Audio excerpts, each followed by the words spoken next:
The Apple iPhone 16 Pro Max is bigger and more powerful than ever. It has a beautiful screen, an excellent camera array, and new camera controls that could change how you approach iPhone photography. Power and battery life both get a boost to make this the big screen smartphone of your dreams. Apple Intelligence offers some useful and intriguing features, but it's not yet the thing that will or should drive upgrades. Still, if you have been holding on to an iPhone 12 or 13 Pro Max, this is probably the moment for a big screen upgrade. The iPhone 16 Pro Max was announced at the Apple Glow Time event on September 9, 2024 and it's shipping from September 20. This is a larger phone with more screen, more power, AI and a brand new camera control button, but it still costs the same as last year's iPhone 15 Pro Max in the US and UK. It's actually a little cheaper in Australia. I'm not arguing that $1,199 for a 256GB iPhone is cheap, but at least Apple didn't raise any price hike by $100. Apple also made a point at this year's iPhone 16 launch event of talking about some big trade-in deals. Its point, I think, was that you probably won't be paying full price for these phones. The virtually identical iPhone 16 Pro costs $999 but starts with half the storage space. If you like big screens and want a reasonable amount of storage for all that 4K 120fps video, you probably want to choose the iPhone 16 Pro Max. The iPhone 16 Pro Max is available in natural titanium, white titanium, black titanium and desert titanium, which is the color of my test unit. I still prefer the black. It might seem like Apple's phone design strategy is now why mess with a good thing. In some ways, that's true. The iPhone 16 Pro Max doesn't stray far from the aesthetic first established with the iPhone 12, but also carries forward the myriad challenge made over the last few generations, like the smoothed out edges and new action button which replaced the silent switch on the Pro models last year. Its dimensions are close to those to the iPhone 15 Pro Max but enlarged by a few millimeters here and there. The 16 Pro Max is 163mm by 77.6mm by 8.25mm and weighs 227 grams. That's 6 grams heavier, 3.1mm taller, and 0.9mm wider than the iPhone 15 Pro Max. If you are comfortable holding and using the iPhone 15 Pro Max, I suspect you will have no trouble with the iPhone 16 Pro Max. I can't say the new phone feels substantially larger in my hand, but I do notice the difference in screen size. The bottom edge features microphone and speaker perforations, along with a USB-C port that, with the right cable, can support Thunderbolt 4 data transfer speeds. There's also a speaker slot along the very top edge of the display. Together with the bottom edge speaker, this phone can produce undistorted room-filling sound. Highs are sharp, mids are strong, and bass is good for the device size. Button placement is mostly identical to last year, with the volume buttons and action button on one side and the larger power or sleep or Siri button on the other side. They are joined, however, by a new button, camera control, roughly the same size as the power button. The camera control button is a multi-purpose control that can recognize physical presses and lighter presses to enable haptic response and gestures. It offers instant access to the camera and with those other presses and gestures to various virtual millimeter lenses and camera settings. The materials and build quality are once again excellent. Apple used grade 5 titanium on the body over a graphite-clad aluminum substructure.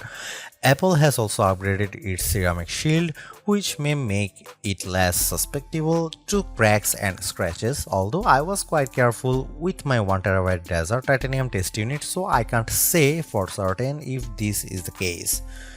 Okay, I did get it wet, purposely running the IP68 rated iPhone 16 Pro Max under a garden sprinkler. It was fun to watch the screen activating as it was touched by 1,000 tiny fingers when it was just water droplets, but the phone was otherwise unmoved and unharmed by the deluge. Sometimes I wonder how Apple might say its next screen technology. Will it add duper to it so it becomes super duper Retina XDR display? I mean, it may have boxed itself into a corner, but Apple skirted the issue this year by leaving its iPhone display technology pretty much untouched. This is a giant screen 6.9 inches, achieved through a combination of a slightly larger chassis and pleasingly thinner bezel. There are more pixels than last year. The iPhone 16 Pro Max screen is 2868 by 1320, while the iPhone 15 Pro Max is 2796 by 1290. There's more pixels but not a higher density. This is still 460 ppi and so falls behind the Samsung Galaxy S24 Ultra's QHD Plus display, at least on the ppi front. Apple also didn't mess with the dynamic island, which remains a useful and fungible information peel in the upper portion of the screen. It houses Face ID, depth sensors, and a 12 megapixel true depth camera. The camera takes excellent selfies and is my go-to for biometric unlocking. While the display's core specs haven't changed, they are worth noting. It's a wide color gamut screen that supports HDR True Tone always on display, means you can see a less saturated version of your lock screen without unlocking the phone, 2000 nits of peak brightness outdoors, and Pro Motion. Speaking of which, everything I did on the iPhone 16 Pro Max looked fantastic. I don't even notice the dynamic island when it's inside one of my games, and streaming videos via the likes of Netflix tends to crop out the cutout. I know everyone wants to talk about Apple Intelligence, but it's the changes to the core iOS 18 platform that will have the biggest impact on your iPhone 16 Pro Max day-to-day use. Photos, for instance, has gotten a huge overhaul, and one that I'm not entirely sure makes it better. It's a situation of who moved my cheese, as many of your core features may have shifted or been replaced. The Photos app now defaults to search and collections, which might throw people who are expecting to see their photo library. Still, if they get used to using search for some natural language queries that yield useful image results, they might be pleasantly surprised. The iOS interface is now more customizable, and if you want, you can leave spaces in your app grids. You still can't place an app icon in space that, say, straddles two spaces in the invisible grid, but I think people will appreciate this new level of flexibility. Apple seems a bit obsessed with summarization. Summaries exist in writing tools and in the new Safari, which has a slightly hidden highlights feature. Look for a tiny hamburger menu on the left side of the address bar. You can use that to turn it on, and it will take, for example, a lengthy New Yorker article about Ronald Reagan and condense the thousands of words into a paragraph summary. Impressive. So I worry that such a boil down might leave out important nonsense. There's even a new passwords app that consolidates and surfaces all the password feature Apple has previously hidden in features like keychain. Now you have an easy to access app to manage sometimes confusing password and security word. One of my favorite new iOS 18 features is Math Notes. Inside Notes, you can scribble any question, and when you put an equal sign at the end of it, Math Notes automatically solves it and writes the answer in what will look just like your own penmanship. It's a smart bit of machine learning. None of this is as sexy as Apple Intelligence, but this and the myriad of other changes coming with iOS 18 might be more readily practical than what you can currently do with Apple's AI efforts. Apple's 13-year-old digital assistant has burst out of its floating bubble, and now when you summon it, takes over the whole screen. I switched between calling Siri by name and using a long press on the power button to call it, and each time the entire screen was encased in a beautiful multicolor glow. The display almost appears to flash when you press that button, and when you make your request, the screen pulses in response. Siri really seems more alive than ever. This, too, might be the most exciting part of the update. Apple Intelligence features that give Siri access to information about you on the phone to make its responses more contextually relevant are not here yet, nor are app insights that might help dig into applications to enable features and actions. Instead, we get a Siri that is somewhat better at handling the ahs and ums that sometimes happens when you are trying to craft a Siri prompt. I found that Siri can understand some confused talk, although if you are nearly incoherent, Siri will be lost too.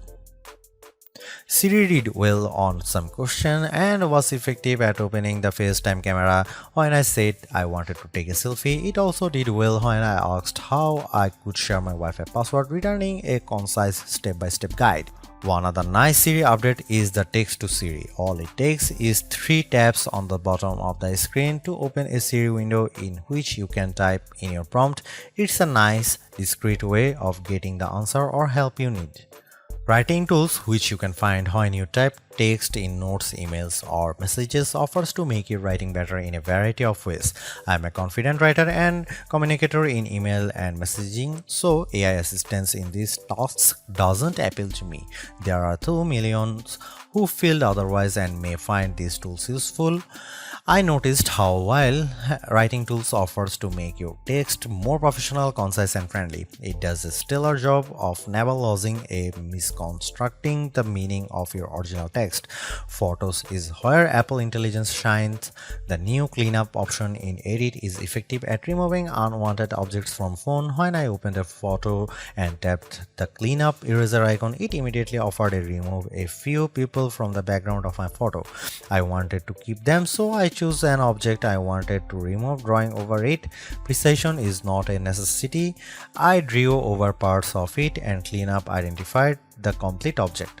When I took a picture of my wife at an outdoor restaurant, I noticed that you could still see all the cars parked behind her. I used cleanup to remove them one by one. It did a good job. In all, Apple Intelligence shows early promise, but compared Google Gemini and Galaxy AI, it seems a bit limited. Siri still doesn't have that open LLM feel where you could ask it almost any question or solve any problem. There is no AI image generation, not even the promised Gen emojis. It's still an English-only tool, and the promised third-party integration with ChatGPT and potentially Gemini have yet to materialize. It's a good effort, but this version of Apple Intelligence is not the one that will spark a billion upgrades. While Apple hasn't radically changed the iPhone's camera array, there are enough changes in hardware, software, and image processing, along with the aforementioned camera control button to make the imaging system feel fresh and new. On paper, we have just one notable megapixel upgrade, the 48 megapixel ultra-wide camera, which will not only improve wide-angle shots but has a measurable impact on macro quality. Still, even though Apple didn't squeeze a much higher pixel count into the main camera, it did upgrade the sensor and is promising much faster shutter speeds, and the autofocus is now enhanced with dual autofocus sensors. These are the kinds of incremental changes that should improve both the experience of using the quality delivered by the main camera sensor, but they are also hard to measure. More on that in a bit. The 12 megapixel 5x optical zoom is essentially unchanged from last year's iPhone 15 Pro Max. The biggest news here is found not on this phone but on its little brother, the iPhone 16 Pro, which also gets the Tetra Prism lens. Last year's Pro model was stuck with a just 3x optical zoom camera. Similarly unchanged is the 12 megapixel FaceTime camera on the front. Here are some camera samples of iPhone 16 Pro Max.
The iPhone 16 Pro Max have everything we have come to expect in a year-over-year upgrade even without Apple Intelligence. The 6.9-inch iPhone 16 Pro Max have a slew of upgrades including a good battery life, outstanding photo and video chops and iOS 18. The iPhone 16 Pro Max are excellent phones worthy of a spot in your pocket if you can afford them.